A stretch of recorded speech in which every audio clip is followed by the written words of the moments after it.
Perkenalkan, saya adalah Dr. Ahmad Firdausani, seorang neurologis dan neurointervensionis dari Universitas Airlangga, Rumah Sakit Dr. Sutomo, Surabaya, Indonesia.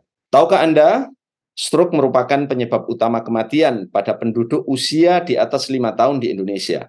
Stroke menjadi masalah kesehatan yang signifikan di sini. Mari kita berbicara tentang hal ini. Stroke pada otak, sering juga disebut sebagai stroke saja, terjadi ketika terdapat gangguan pada aliran darah yang normal ke otak. Otak membutuhkan pasokan darah yang konstan, yang membawa oksigen dan nutrisi penting. Jika aliran ini terhambat atau terjadi perdarahan di dalam otak, hal ini dapat menyebabkan stroke. Pada dasarnya ada dua jenis stroke penyumbatan dan stroke perdarahan. Stroke penyumbatan merupakan stroke yang paling banyak didapatkan, sekitar 87% dari semua jenis stroke. Jenis stroke ini terjadi ketika gumpalan darah atau penumpukan plak di arteri mengurangi atau menghambat aliran darah ke bagian otak.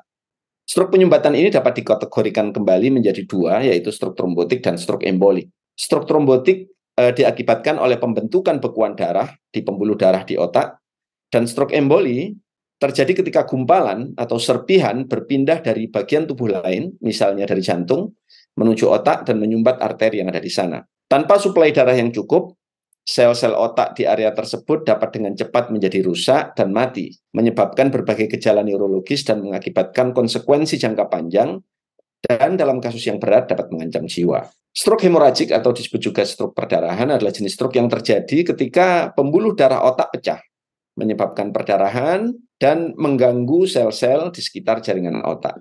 Perdarahan ini memberikan tekanan pada otak, merusak sel-sel sekitarnya, dan mengganggu fungsi otak normal. Penanganan medis yang segera sangat penting jika Anda atau seseorang yang Anda kenal mengalami stroke. Karena jika terjadi stroke, pengobatan yang cepat dapat memberikan dampak yang besar. Adanya kemajuan ilmu kedokteran dalam banyak kasus memang membantu memperbaiki kehidupan setelah terjadinya stroke, tetapi mencegah selalu lebih baik daripada mengobati. Dan dengan mengatasi dan memperbaiki faktor risiko stroke, we can be greater than stroke. Faktor risiko stroke seperti tekanan darah tinggi, diabetes, kolesterol yang tinggi, serta menerapkan pola hidup sehat seperti olahraga teratur, pola makan seimbang, dan juga tidak merokok. Bersama-sama, mari kita berikrar to be greater than stroke.